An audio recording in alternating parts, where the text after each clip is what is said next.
and we move at light speed. Last of a dying breed, my Akis move at light speed.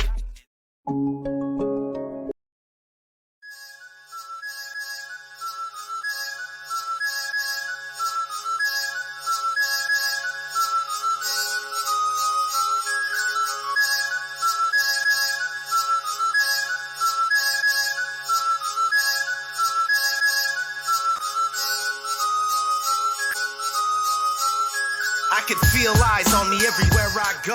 Not paranoid or conceited, but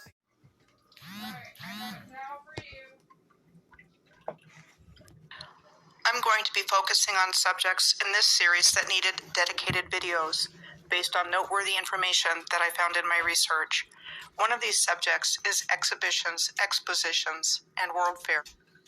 Has two 8-pointed stars pinned to his jacket in his portrait, and in this portrait in the 19th century. What does that 8-pointed star represent in the brochure for it, and the designs on the side?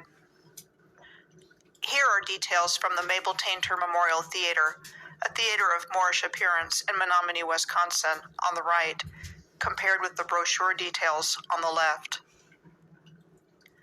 Interesting to note that King Kalakaua of Hawaii on the left has two 8-pointed stars pinned to his jacket in his portrait, and in this portrait of Prince Regent George on the right, his sash is covering a star with at least 3 points. I believe these were symbols and design elements important to the original ancient advanced Moorish civilization. I think there was a hostile takeover of the planet after a deliberately caused cataclysm that resulted in a worldwide flood of mud, which wiped out the original civilization. There was an almost 2-year period of extremely cold, enduring weather in Ireland between 1740 and 1741. The cause is not known, and this information is in the historical record, but is not common knowledge. Hundreds of thousands of people in Ireland died in the cold snap, about 1/5 of the population at the time. To this day, it is the longest period of extreme cold in modern European history, and it led to food riots, famine, epidemics, and death. What if the explanation involves a disruption in the fabric of space-time? What if it took the beings involved in the cataclysm and takeover around 100 years to dig the original infrastructure out of the mud flow? What if the timeline we have been taught about in school actually starts in the mid-1800s with a new false historical narrative superimposed onto this infrastructure, one which brought cruelty, great suffering, degradation, and division to humanity? What if the original order of society was turned upside down, and we have been the subjects of a vast human and social engineering project, not for our best interest, but that of other beings? What if these exhibitions, expositions, and world fairs, starting in 1851, were showcasing the technology and architectural wonders of the original civilization? Also to mention, the Third Testament was written in 1866, or started in 1866. Before being hidden away or forever destroyed. The purpose of the first great exhibition in 1851 was said to be making clear to the world Britain's role as industrial leader, while at the same time it provided a platform on which other countries from around the world could display their achievements. It was organized by Sir Henry Cole, a British civil servant and inventor, and Prince Albert, husband of Queen Victoria. We are told that it took only 9 months to develop it, from plans and organization to the grand opening with Queen Victoria. It was also referred to as the Crystal Palace exhibition, in reference to what was called a temporary structure in which it was held. Let's take a closer look at this so-called temporary structure. Also known as the Great Shalimar, a reference to the Mughal Garden Complex in Lahore, Pakistan, where you see the 8-pointed star and similar design patterns that I just showed you on the Great Exhibition brochure in Wisconsin and on Royalty. The Shalimar Gardens are located at the Lahore Fort. The Crystal Palace was said to have been designed by Sir Joseph Paxton, a gardener and greenhouse builder, and built in Hyde Park to house the exhibition. Sir Joseph was said to have been commissioned by Baron Mayer Rothschild in 1850 to design the Mentmore Towers in Buckinghamshire, said to be one of the greatest country houses built during the Victorian era. The Crystal Palace was described as a massive glass house that was 1,848 feet, or 563 meters long, by 454 feet, or 138 meters wide, and constructed from cast iron frame components and glass. There were statues on the inside and trees said to demonstrate man's triumph over nature. Between May 1st and October 15th of 1851, 6 million people were said to visit the exhibition, including famous people of the time like Charles Darwin, Samuel Colt, Charlotte Bronte, Charles Dickens, and Alfred Lord Tennyson. The proceeds generated by the Great Exhibition of 1851 were then said to be used to found the Victoria and Albert Museum in 1852, which happens to look very similar to the Natural History Museum in Milan, Italy, which was said to have been founded in 1838. Proceeds from the Great Exhibition were also used to found the Science Museum in 1857 and the Natural History Museum in London in 1881. What was the fate of the Crystal Palace itself? Well, we are told the Crystal Palace was moved and re-erected in 1854 to Sydenham Hill in South London and was later destroyed by fire in 1936. How did they manage to move a massive building of plate glass and cast iron, said to be 3 times larger than St. Paul's Cathedral in London? Between 1853 and 1854, the exhibition of the Industry of All Nations was held in New York and Bryant Park in Manhattan, in the wake of what was considered the highly successful Great Exhibition in London. It aimed to showcase the new industrial achievements of the world and to demonstrate the nationalistic pride of a relatively young nation. Old for the one in London. It burned down in 1858. Apparently with a large audience, according to this engraving. It looks like the fire brigade is being blocked by all the people watching it burn. Paris hosted the Universal Exposition of the Industry of All the Nations on the Champs-Élysées from May 15th to November 15th in 1855, newly under the reign of Napoleon III. His cousin, Prince Napoleon, was the president of the exposition. Paris attempted to surpass London's Crystal Palace with its own Palais de l'Industrie, said to have been constructed for the industrial component of the exposition in 1855. This first official World's Fair in the United States was Fairmount Park in Philadelphia. It was held to celebrate the 100th anniversary of the signing of the Declaration of Independence. The Director General of the exposition, Ohio businessman Alfred Goshern, was said to have been knighted by Queen Victoria because of the success of the Centennial Exposition.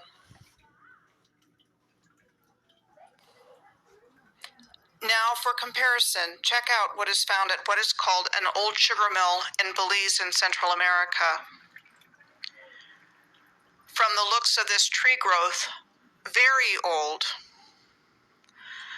The Southern Exposition was a 5-year series of world fairs held in Louisville, Kentucky between 1883 and 1887 in what is now called the Old Louisville neighborhood.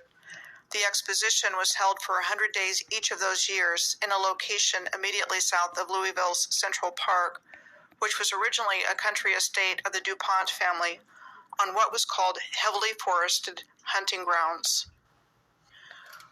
We are told the main exposition building was meant to be a temporary space. When 1 million visitors came to the expo in its first year in 1883, the Southern Exposition was expanded to run between August and November until 1887. This was the scene at the opening ceremonies where President Chester A. Arthur spoke in 1883.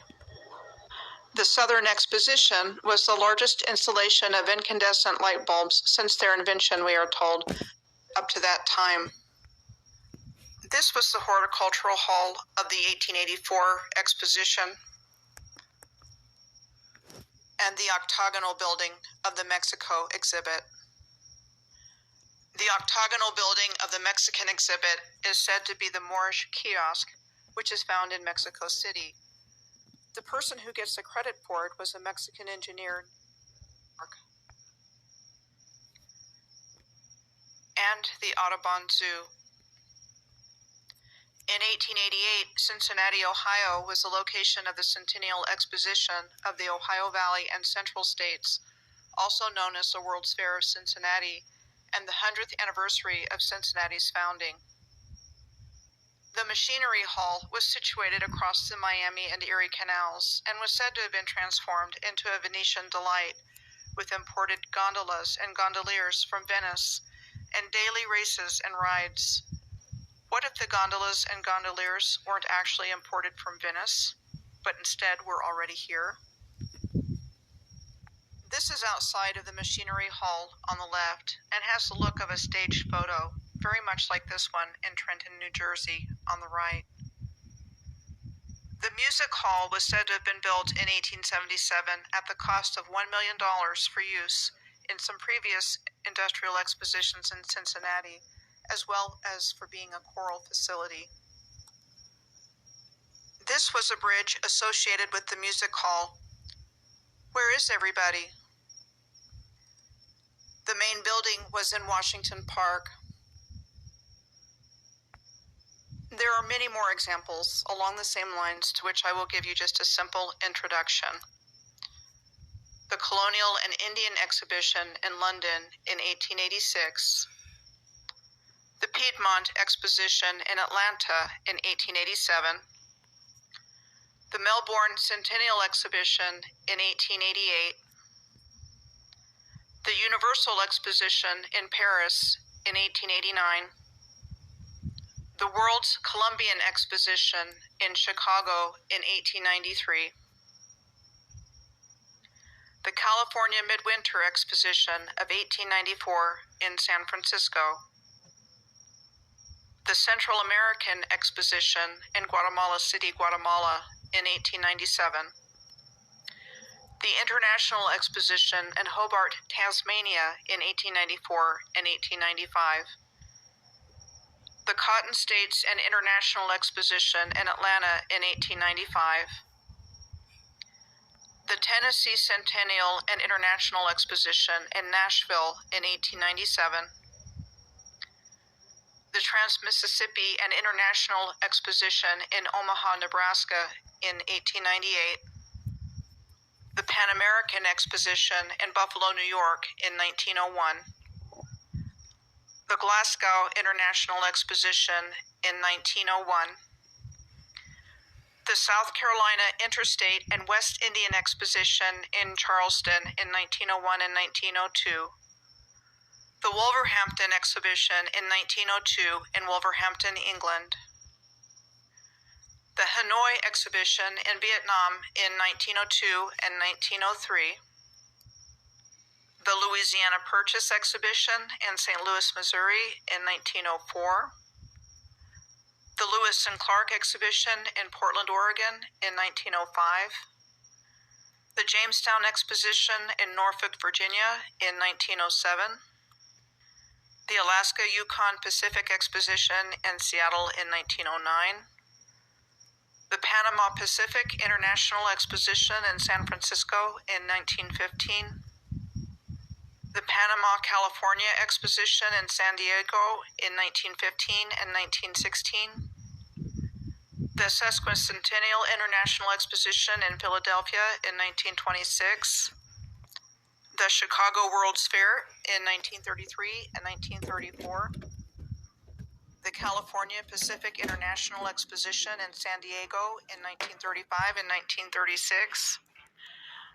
the Great Lakes Exposition in Cleveland in 1936 and 1937, the Texas Centennial International Exposition in Dallas in 1936 and 1937, the Golden Gate International Exposition in San Francisco in 1939 and 1940, and the New York World's Fair in 1939 and 1940. There were other world fairs and expositions held around the world after this. Is a huge superconductive antenna that was designed and built expressly for the purpose of pulling in and concentrating spiritual turbulence. Merhaba. I mean, welcome in Maltese and in Arabic. So today we're going to be looking at Paris in 1889, the World's Fair, a place where you'd go to get re-educated after a reset. We're going to be looking at the architecture of these buildings, and we're going to try and find out why they were built just for 6 months to be destroyed. Right, so the exposition started on the 6th of May from the 31st of October 1989. It attracted 32 million people. It was over 96 hectares and 35 countries were involved. So what happened, well, this is what they said. 35 countries would have gone to this place and they would have shown off their inventions that that country had made. And it was in Champ-de-Mars. People like Edison would go there because he'd go and look at the he had the phonograph that was there, so he'd go there. It was a clearer, better quality sound. So it's just a place for inventions and that, really. Probably a lot of free energy stuff. This is the entrance. It's got all these spires and all. It's always lit up. And this is 1889, by the way. And that looks like something out of a fairy tale. But this is the actual picture of it now. See the little gold things on top there, the things that you see lit up at night. I don't know what they are. They conduct electricity or don't know. But look, there you go. They're just like gold statues on top of the building, but they're lighting up. This is quite interesting. This part of the building has been taken away, but what's been left is this part here. Like, why would you get rid of the grandest part and leave like the worst part of it? It's been 2 years building it. Apparently they built this in 2 years. By the way, like, every inch of this is covered with ornamentation. Like, every inch is detailed. They've all got spires on the top, and they've all got domes.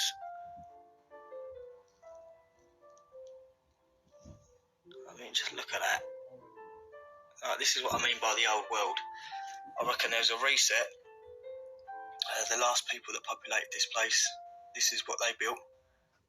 Because if you look at the people in these pictures, they don't look like they're capable of anything like that.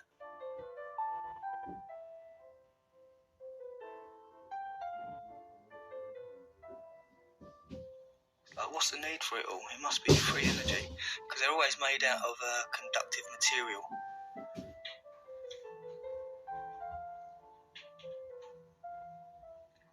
I mean, even like a see-through umbrella. It's like everything's just so grand and there was no budget when people were making this stuff. But I mean, look at the lights. Look at the ornamentation. This is like children. It's like sort of like cast iron, I imagine, like probably green or black, something like that. And they don't look brand new either. They look like they've been there a bit of time as well. And this looks quite weathered as well. It don't look like it's fresh. Remarkable. Again, you've got these spires. Right, basically, what they're saying about this exposition is different countries went there. They built a building each to represent their country. But I don't believe that. I believe that's the story we're told. I believe these buildings will be here a lot longer than what before 1889. They say the last remaining building of all that is the Eiffel Tower, but there's still a couple of these like Greco-Romano buildings scattered around. They've just had the antiquity taken off them and just made to look a lot more basic. I mean, look at that. Look at the ornamentation on that building on the right. Gold dome. Gold's a superconductor for electricity.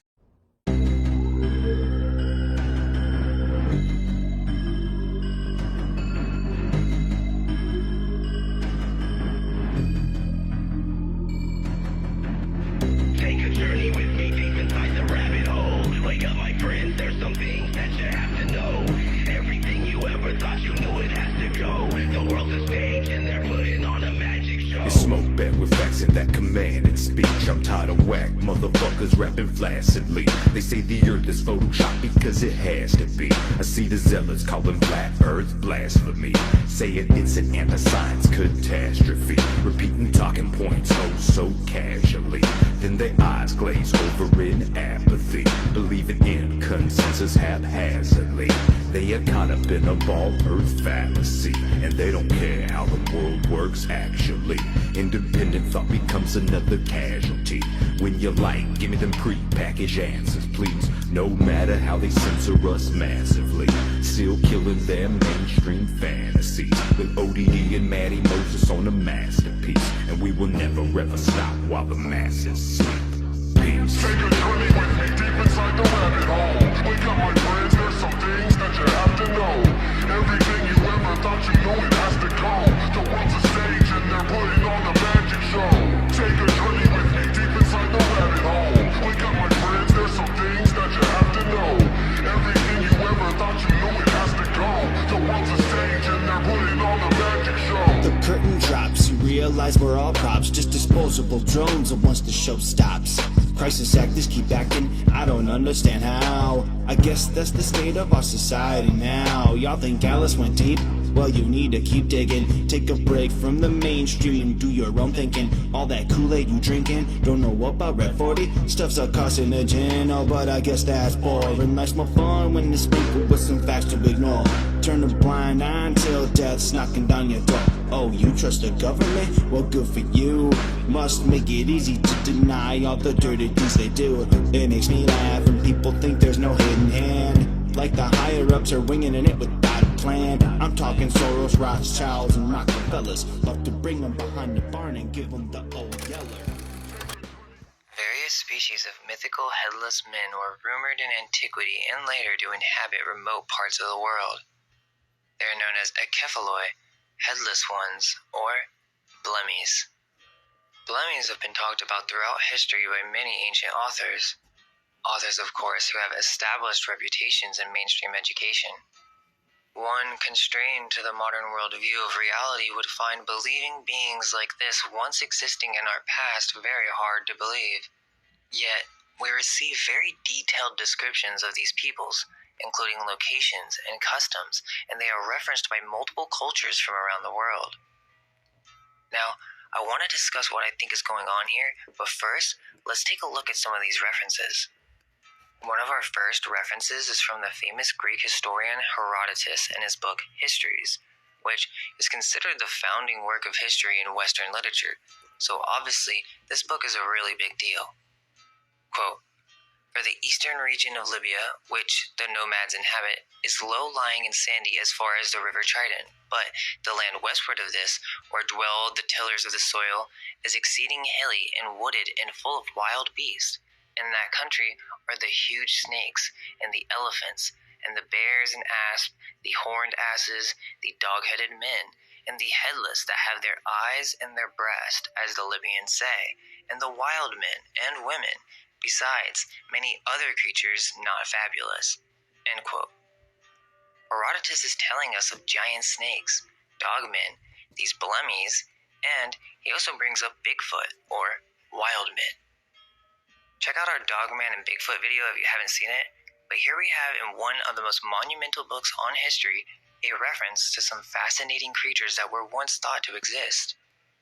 Pliny the Elder, another famous historian, in his Natural History, quote, "The Blemmyes are said to have no heads, their mouths and eyes being seated in their breast." End quote. Most skeptics would say that there must be some rational explanation for this. Some common explanations are that it's nothing but a story, a myth, fantasy. I saw another explanation that was talking about how some tribes in Africa had these specific costumes and giant masks that would go over their entire body and head, giving this cartoonish appearance of having a face for a torso, and the people traveling through this area who relayed this information were mystified and thought that they were real creatures. Now, in my opinion, I don't think it's a fantasy, and I don't think it was just a costume, because in Natural Histories, he makes it quite clear that there are other beings as well, such as hematopods, or a race of people with feet resembling thongs, which they move along the nature with a serpentine crawling kind of gait. There are also beings called Cyapods, or a tribe of one-legged beings with a giant foot. These were primarily Ethiopian or Indian men who would then raise their large feet in the air for shade against a hot southern sun. These were very popular in ancient bestiaries. Quote, he, Theseus, also described a tribe of men in India or Ethiopia called Mononcoli, one-legged, who only have one leg and who move in jumps with surprising speed. The same is called Cyapods or Shadowfoot's tribe because in the hotter weather they lie on their backs on the ground and protect themselves with the shadow of their feet. End quote. Pliny the Elder in Natural Histories also speaks of half-men, half-goat, satyrs, or what he calls Agipan, and he also describes them as real peoples who would devote the night to their amusements of lighting up fires and dancing to the music of drums and cymbals. They weren't stupid, and I think they would realize the difference between a costume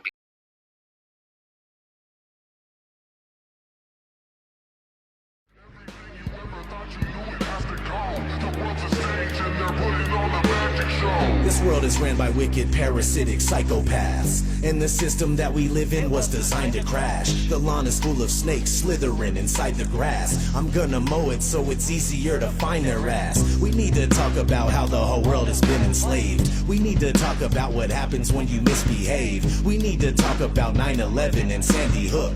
You won't find our true history written in any book. I can't stand to look at what's happening, it's overwhelming. I wanna see people take a stand, but there's no rebelling. Sheeple getting bamboozled, but yet they barely notice. That's why I'm riding with my soldiers, smoking Natty Moses. We're shedding light everywhere until all the roaches scatter. And we ain't stopping until we get who we're going after. Take back our power and then dig ourselves out of this hole. Create a better future for us. Yeah, that is the goal.